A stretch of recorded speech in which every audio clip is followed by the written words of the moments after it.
ધોરણ 11-12 સાયન્સના ફિઝિક્સ વિષયના તમામ ચેપ્ટરના વિડીયો જોવા માટે તથા એજ્યુકેશનને લગતી તમામ માહિતી મેળવવા માટે અમારી ચેનલને સબસ્ક્રાઇબ કરો અને બાજુમાં આપેલા બેલ આઇકન પર ક્લિક કરી ઓલ ઉપર કરો કે જેથી તમને અમારા નવા વિડીયોની નોટિફિકેશન સૌથી પહેલાં મળતી રહે. વિદ્યાર્થી મિત્રો, આજના વિડીયોની અંદર આપણે અરીસાનું સૂત્ર અને મોટવણીનું સૂત્ર મેળવશું. હવે ઓલરેડી આપણે આ ચેપ્ટરના બધા મોસ્ટ ઓફ ટોપિક ચલાવી દીધા છે, પરંતુ એ 30% જે કટ સિલેબસ હતો તેના હતા, એટલે 30% કટ સિલેબસના ટોપિક બાકી છે તે આપણે હવે શરૂઆત કરીએ છીએ. ચાલો, તો અરીસાનું સૂત્ર. હવે આ જે સૂત્ર ખરું તે અંતર્ગોળ અરીસો અને બહિગોળ અરીસો બંનેને લાગુ પડશે. તો સૌથી પહેલાં તો આપણે એનું આકૃતિ જોઈએ. હવે અરીસાનું સૂત્રને બીજી રીતે તમે એવું તો કહી શકો કે અંતર્ગોળ અરીસા અથવા તો બહિગોળ અરીસા માટે વસ્તુ અંતર u, પ્રતિબિંબ અંતર v અને કેન્દ્ર લંબાઈ f વચ્ચે સંબંધ દર્શાવતું સૂત્ર મેળવો અથવા તો ગાઉસનું સૂત્ર મેળવો. કારણ કે ગાઉસ નામના વૈજ્ઞાનિકે આ સૂત્ર શોધેલું છે, માટે એને ગાઉસનું સૂત્ર પણ કહે, ગાઉસિયન સૂત્ર પણ કહે છે.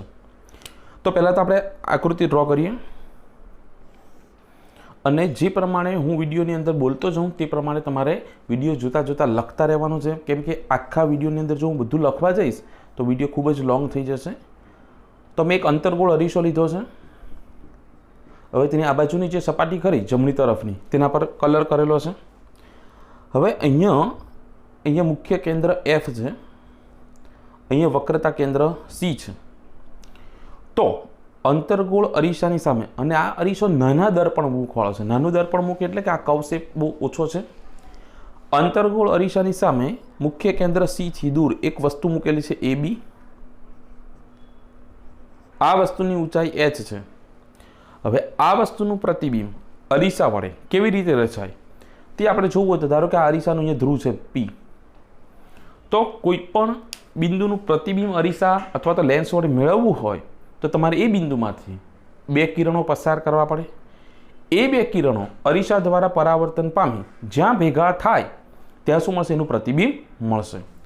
એના માટે તમને પરાવર્તનના નિયમ ખબર હોવા જોઈએ, જે આગળના વિડીયોમાં આપણે જોઈ ગયા છે. તો એ બિંદુનું પ્રતિબિંબ મારે મેળવવું હોય તો એ બિંદુમાંથી મુખ્ય અક્ષને સમાંતર એક કિરણ પસાર કરું. મુખ્ય અક્ષને સમાંતર કિરણ અરીસા દ્વારા પરાવર્તન પામી હંમેશા મુખ્ય કેન્દ્ર F માંથી પસાર થાય, એટલે આ કિરણ આ રીતના મળશે. ધારો કે અહીંયા બિંદુ M લઈ લઉં. હવે એ બિંદુમાંથી એક બીજું કિરણ પસાર કરું કે જે ધ્રુવ પર આપાત થાય છે. પરાવર્તનના નિયમ પ્રમાણે આપાત કોણ અને પરાવર્તન કોણના મૂલ્ય સરખા હોય, એટલે અહીંયા જેટલો ખૂણો બને આપાત કોણ તેટલો જ અહીંયા પરાવર્તન કોણ બનશે નીચે તરફ. અને આ જે વસ્તુ એ હતું તેનું પ્રતિબિંબ A' અહીંયા રચાશે. એ બિંદુમાંથી બે કિરણ જાય છે મુખ્ય અક્ષને સમાંતર, તે F માંથી પસાર થાય, એમાંથી નીકળીને ધ્રુવ પર આપાત થાય અને ધ્રુવમાંથી પરાવર્તન પામી નીચે તરફ આવશે. એ બંને કિરણો જ્યાં ભેગા થાય ત્યાં એનું પ્રતિબિંબ A' રચાય. હવે એની એક્ઝેક્ટ નીચે B છે, ક્યાં છે? મુખ્ય અક્ષ પર. તો A' એક્ઝેક્ટ ઉપર અહીંયા B' રચાશે. ક્યાં રચાશે? મુખ્ય અક્ષ પર. તો આ જે વસ્તુ AB ખરું તેનું પ્રતિબિંબ A' B' મળી ગયું અને તેની ઊંચાઈ ધારો કે h' છે. હવે મારે વસ્તુ અંતર, પ્રતિબિંબ અંતર અને કેન્દ્ર લંબાઈ વચ્ચેનો સંબંધ મેળવવાનો છે. માટે વસ્તુ AB અને ધ્રુવ એ બે વચ્ચેના અંતરને શું કહેવાય? વસ્તુ અંતર U. હવે બીજું પ્રતિબિંબ કયું છે? A' B' અને P, એની વચ્ચેનું જે અંતર આવે તેને પ્રતિબિંબ અંતર V. અને મુખ્ય કેન્દ્ર F અને P એ બે વચ્ચેનું જે અંતર ખરું તેને કેન્દ્ર લંબાઈ F કહે છે. તો U, V અને F ડિફાઇન થઈ ગયા મારા. હવે આ થિયરી તમારે યાદ કઈ રીતે રાખવાની છે તે જોઈએ. હવે અહીંયા નાના દર્પણ મુખવાળો છે ને, એટલે M થી P ની જે સરફેસ કરી તે કેવી છે? કર્વ શેપની છે. પણ નિયરલી ઇક્વલ ટુ તમે એમાંથી લંબ ડ્રો કરો તે કર્વ શેપને અવગણી શકો છો. કારણ કે નાના દર્પણ મુખવાળો છે, એટલે આ M અને P એક જ ઊભી લાઈન પર આવેલા હોય તે રીતે તમે લઈ શકો છો. ઓકે, એ વસ્તુ થિયરીમાં મેન્શન ના કરો તો પણ ચાલશે.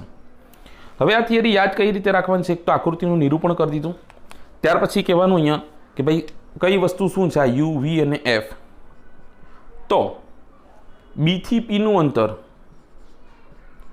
ઇઝ ઇક્વલ ટુ વસ્તુ અંતર યુ, અને વસ્તુ અંતર કેવું હોય હંમેશા ઋણ હોય એટલે માઇનસમાં આવશે. બી ડેશ થી પી પ્રતિબિંબ અંતર, અને તે પણ કેવું આવશે માઇનસમાં, કારણ ધ્રુવથી ડાબી તરફ જવું પડે ને, ધ્રુવથી ચાલુ કરીને ડાબી તરફ જાઓ આપાત કિરણની વિરુદ્ધ દિશામાં, તે અંતર ઋણ લેવા પડે. મુખ્ય કેન્દ્ર એફ અને પી વચ્ચેનું અંતર તેને કહીશું -f. હવે યાદ કેવી રીતે રાખશો તો અહીંયા બે સમીકરણ મેળવવાના છે. બંને સમીકરણ માટે બે આકૃતિ બનશે. હવે પહેલાં કયો ત્રિકોણ લેશો તે જોઈએ આપણે. હવે સૌથી પહેલાં અહીંયા બે કાટકોણ ત્રિકોણ બનશે એફ આગળ. એક તો A dash B dash F અને બીજો એમ પી એફ. એફ બિંદુની બંને બાજુ બે ત્રિકોણ બને છે. હું આ રીતે ડ્રો કરું. આ અહીંયા મારું એફ બિંદુ છે, અહીંયા બી ડેશ એ ડેશ છે, અહીંયા એમ અને અહીંયા નીચે પી.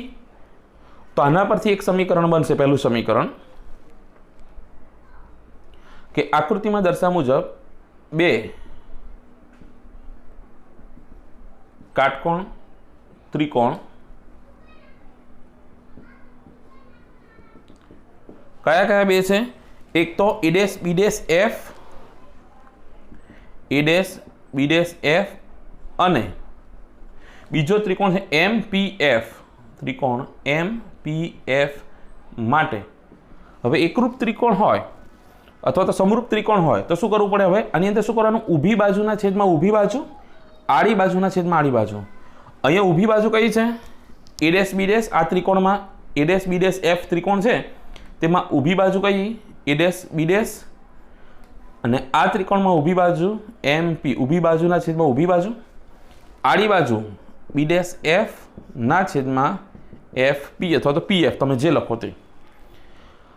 હવે આ એમ અને પી નું અંતર, આ હાઈટ અને એ બી એ બંને તો કેવા છે? સરખા. એટલે એમપીની જગ્યાએ શું લખી શકું હું? એ બી માટે એ ડેશ બી ડેશના છેદમાં A B is equal to B dash F upon F P, કારણ M P is equal to A B, કેમ કે આ બંને હાઈટ કેવી છે? સરખી. અને આ મારું બની ગયું સમીકરણ નંબર 1. ઓકે. હવે બીજા બે ત્રિકોણ જે ખરા તે પી બિંદુ પાસે બને છે. એફ પાસે બે ત્રિકોણ અને પી પાસે બે. તો પી પાસે બે કયા ત્રિકોણ બને? એક ઉપર અને એક નીચે. આમાં પણ એક ઉપર અને એક નીચે. તો અહીંયા ઉપર કયો બનશે? એ બી પી, અને નીચે એ ડેશ બી ડેશ પી. ચાલો, તો હવે ઉપર અને નીચે બે ત્રિકોણ બનાવીએ. અહીંયા પી બિંદુ, અહીંયા એ બી. તો આ એક ત્રિકોણ બની ગયો એ બી પી, અને બીજો ત્રિકોણ અહીંયા નીચે બનશે A dash B dash P. Okay. ચાલો, આ બંને કાટકોણ ત્રિકોણ છે અને કેવા છે? સમરૂપ ત્રિકોણ છે. તો હવે એના માટે પણ સેમ અહીંયા આપણે કરી ગયા તે પ્રમાણે કે કાટકોણ ત્રિકોણ એ બી પી અને ત્રિકોણ એ ડેશ બી ડેશ પી સમરૂપ ત્રિકોણ છે. અહીંયા પણ સમરૂપ ત્રિકોણની પેર હતી, અહીંયા પણ સમરૂપ ત્રિકોણ. હવે શું કરવાનું? બંનેમાં ઊભી બાજુના છેદમાં આડી બાજુ, ઊભાના છેદમાં. હવે નીચેનો જે ત્રિકોણ ખરો એ ડેશ બી ડેશ પી, તેની અંદર ઊભી બાજુ અને આ બીજા ત્રિકોણની અંદર ઊભી બાજુ ઇઝ ઇક્વલ ટુ આડી બાજુના છેદમાં આડી બાજુ. અહીંયા આડી બાજુ કઈ છે? બી ડેશ પી અપોન, અહીંયા બીજા ત્રિકોણમાં આડી બાજુ કઈ છે? બી પી. સમીકરણ નંબર 2. હવે સમીકરણ નંબર 1 અને 2 જો બંને ડાબી બાજુ કેવી છે? સરખી છે. માટે જમણી બાજુ પણ કેવી થવી જોઈએ? સરખી. તો સમીકરણ 1 અને 2 પરથી આની જમણી બાજુ B dash F upon F P is equal to B dash P upon B P. ચલો, હવે આપણે શું કરશું? કિંમત મૂકીએ. B dash F. હવે બી ડેશ એફ જે કરું, બી ડેશ થી એફ અંતર આટલું, તે કેવી રીતના મેળવું? બી ડેશ પી માંથી હું એફ પી બાદ કરું, આખું અંતર છે બી ડેશ પી, તેમાંથી એફ પી અંતર બાદ કરું તો બી ડેશ એફ મળશે. બી ડેશ એફ તો એ કેવી રીતના મળશે? B dash P minus F P upon F P is equal to B dash P upon B P. હવે આની અંદર હું કિંમત મૂકું.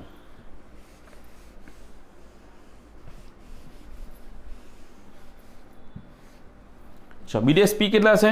બી ડેશ પી બરાબર તો માઇનસ વી, તો minus V.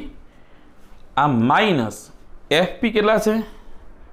Minus F upon F P પાછા minus F is equal to B dash P કેટલા પાછા? માઇનસ વી અને B P is equal to minus U. તો માઇનસ માઇનસ કેન્સલ, અહીંયા minus V minus minus plus F minus F is equal to V by you. હવે શું કરું કે આ માઇનસ એફ બંનેના છેદમાં આપી દઉં તો પણ ચાલે. તો ચાલો અહીંયા આપું તો minus v upon minus f plus f upon minus F is equal to V by u. આ બંને કેન્સલ, તો v by f plus minus minus f f cancel એટલે 1 is equal to V by u. આટલું થયું. હવે આપણે શું કરીએ કે આ વી સામેની બાજુ અહીંયા છેદમાં આવે, અંશમાં છે તો સામેની બાજુ છેદમાં, તો બંનેના છેદમાં જશે. તો અહીંયા v f into v minus 1 upon v is equal to 1 upon u. આ વી કેન્સલ, તો 1 upon f minus 1 upon v is equal to 1 upon u. હવે આ માઇનસ સામેની બાજુ જાય તો શું થશે? પ્લસ થશે. તો લેફ્ટ સાઈડ શું બાકી રહેશે? 1 અપોન એફ. માટે 1 upon F is equal to 1 upon you plus 1 upon V. તો આ મારે ઓરિસાનું સૂત્ર આવી ગયું. આ રીતે પણ લખી શકો અથવા 1 upon you plus 1 upon v is equal to 1 upon f. આ રીતે પણ લખી શકો. જ્યાં યુ બરાબર વસ્તુ અંતર એ ઋણ લેવાનું છે દાખલાની અંદર, એ વી બરાબર પ્રતિબિંબ અંતર તે પણ ઋણ લેવાનું, અને અંતરગોળ અરીસો હોય તો કેન્દ્ર લંબાઈ એફ ઋણ, અને બહિગોળ અરીસો હોય તો કેન્દ્ર લંબાઈ એફ કેવા લેવાના છે? ધન લેવાના છે. તો આ થઈ ગયું અરીસાનું સૂત્ર. અંતરગોળ માટે પણ સેમ, બહિગોળ માટે પણ સેમ. આ આકૃતિ પરથી જ છે. બે સમીકરણ બનાવવાના છે. એ બે સમીકરણ માટે બે આકૃતિ અલગ અલગ ડ્રો કરવાની. એક એફ પાસે બે ત્રિકોણ બને, A dash B dash F અને બીજો એમ પી એફ. પછી બીજો ત્રિકોણ પી પાસે બે ત્રિકોણ બને, એક ઉપર અને એક નીચે, એ ડેશ બી ડેશ પી અને એ બી પી. બંનેની અંદર સમરૂપ ત્રિકોણની જોડ છે, માટે ઊભી બાજુના છેદમાં ઊભી બાજુ ઇઝ ઇક્વલ ટુ આડી બાજુના છેદમાં આડી બાજુ, અને પછી આ ત્રણે ત્રણની વેલ્યુ પુટ કરવાની છે એટલે તમારો આન્સર આવશે. આ થઈ ગયું અરીસાનું સૂત્ર. ત્યાર પછી એની અંદર જ છે કે ભાઈ મોટવણી મેળવો. અરીસા માટે મોટવણી એમ અથવા તો મેગ્નિફિકેશનનું સૂત્ર. હવે મોટવણી કોને કહેવાય? તો મોટવણીની વ્યાખ્યા આપીએ તો એ રીતે આપી શકો કે એચ ડેશના છેદમાં એચ, એટલે કે અરીસા માટે પ્રતિબિંબ અંતર અને વસ્તુ અંતર ના ગુણોત્તરને મોટવણી કહે છે. મોટવણી બરાબર પ્રતિબિંબની ઊંચાઈના છેદમાં વસ્તુ ઊંચાઈ એ પ્રમાણે કહી શકો અથવા તો માઇનસ વી બાય યુ, એ છેલ્લે આપણે સાબિત કરશું. તો મોટવણી બરાબર પ્રતિબિંબની ઊંચાઈ છેદમાં વસ્તુની ઊંચાઈ. હવે મોટવણી m ઇઝ ઇક્વલ ટુ પ્રતિબિંબની ઊંચાઈ કેટલી છે? h ડેશ, વસ્તુની ઊંચાઈ h. હવે આને હું નામ આપી દઉં સમીકરણ નંબર 1. પેલી થિયરી તો આપણી પતી ગઈ. હવે અહીંયા મારે h ડેશ અને h શોધવાના છે, તો આકૃતિ સેમ જ રહેશે. હવે h ડેશ અને h એ આવતા હોય તેવી આકૃતિ કઈ હતી? આપણે જે બીજું સમીકરણ મેળવેલું તેમાં બે ત્રિકોણની પેર લીધી હતી, એ ડેશ બી ડેશ પી અને એ બી પી. તો આ જ આકૃતિ પરથી ત્રિકોણ એ ડેશ બી ડેશ પી અને ત્રિકોણ એ બી પી સમરૂપ ત્રિકોણ છે. માટે શું થશે? ઊભી બાજુના છેદમાં ઊભી બાજુ બરાબર આડી બાજુના છેદમાં આડી બાજુ. તો અહીંયા ઊભી બાજુ કઈ? એ ડેશ બી ડેશ, અને આમાં ઊભી બાજુ એ બી ઇઝ ઇક્વલ ટુ આડી બાજુ B dash P upon B પી. કઈ રીતે? પી બિંદુ પાસે બે ત્રિકોણ બને તે આકૃતિ આગળ આપણે જોઈ ગયા. અહીંયા પી બિંદુ, આ એ બી એટલે એક આ ત્રિકોણ અને એક નીચે અહીંયા બનતો હતો એ ડેશ બી ડેશ પી. તો ઊભી બાજુના છેદમાં ઊભી બાજુ, આડી બાજુના છેદમાં આડી બાજુ. હવે એ ડેશ બી ડેશ એને તો શું કહેવાય? H dash. એ બી એટલે તો શું છે? એચ. બી ડેશ પી, બી ડેશથી પી એ કેટલા છે? બી ડેશ પી અહીંયા આપણે લીધા માઇનસ વી અને બીપી, બીપી એ કેટલા છે આપણા? Minus you. હવે એચ ડેશ જે ખરા તે તો ક્યાં છે? મુખ્ય અક્ષની નીચે, એટલે એચ ડેશ પણ કેવા આવશે? માઇનસ. ઓકે. અને એચ કેવા આવશે? પ્લસ. મુખ્ય અક્ષની ઉપર તરફની ઊંચાઈ ધન લેવાય, નીચે તરફની ઋણ. આ બંને માઇનસ કેન્સલ. એટલે અહીંયા શું આવી ગયું? માઇનસ એચ ડેશના છેદમાં એચ બરાબર વી બાય યુ.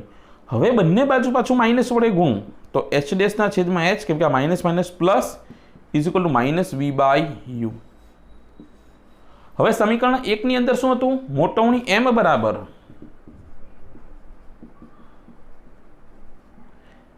બરાબર એચ ડેશના છેદમાં એચ ઇઝ ઇક્વલ ટુ, પણ એચ ડેશના છેદમાં એચ તો કેટલા આવી ગયા મારા? Minus v by u. તો આ મારું મોટવણીનું સૂત્ર મળી ગયું કે મોટવણી એટલે પ્રતિબિંબ ઊંચાઈના છેદમાં વસ્તુ ઊંચાઈ એચ ડેશના છેદમાં એચ અથવા તો માઇનસ વી બાય યુ. આ સૂત્રનો ઉપયોગ કરતી વખતે પણ એચ ડેશ પ્રતિબિંબ ઊંચાઈ એ નીચે મળતી હોય તો તમારે કેવી લેવાની છે? ઋણ જ લેવાની છે. અને આ વસ્તુની ઊંચાઈ ઉપર તરફ વસ્તુ હોય તો ધન લેવાની છે. આ વી ઋણ જ લેવાની છે. આ ઋણ તો અલગ છે. રકમની અંદર વી જે પણ આપેલા તેને ઋણ લેવાના, યુ પણ ઋણ લેવાના. અંતર્ગોળ અરીસો છે એના માટે એ તમારે ક્ષણના પદ્ધતિ યુઝ કરી અને પછી આની અંદર મૂકવાનું છે. આ માઇનસ તો રાખવાનું છે અને પછી તમારે ક્ષણના પદ્ધતિ યુઝ કરવાની છે. ઓકે, ચાલો તો આજના વિડીયોની અંદર આપણે જોઈએ અરીસાનું સૂત્ર અને અરીસા માટે મોટવણીનું સૂત્ર. નેક્સ્ટ વિડીયોની અંદર આપણે પાછા નવા ટોપિક સાથે મળશું.